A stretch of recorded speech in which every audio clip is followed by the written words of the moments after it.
Ya Allah, dan ku dah udah lah ngempuk kau.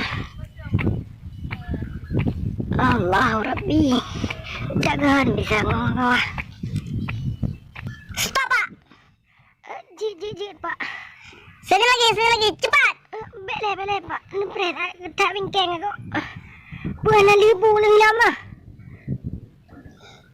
Kau gam ya? Bukan Pak, saya orang biasa Pak. Dari mana juga?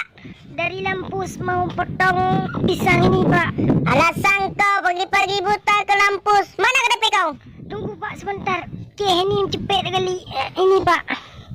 Nama Syadang, Kampung Kebang Kebu. Ni ambil. Terima kasih Pak. Ni pesan ni jual enggak, Pak? Jualan bahasa Indonesia apa pula Pak?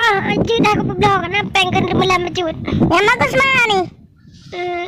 Yang bagus kepalamu Pak. Apa? Mau mati kau ya? Ku bilang baik-baik kau malah bercanda kau. Maaf Pak. Maksud saya kepalamu tu bahasa Indonesia. Kalau bahasa Aceh ulemu Pak yang paling good. Oh ya, maaf ya Pak. Ya, terima kasih Pak. Bapak boleh pulang.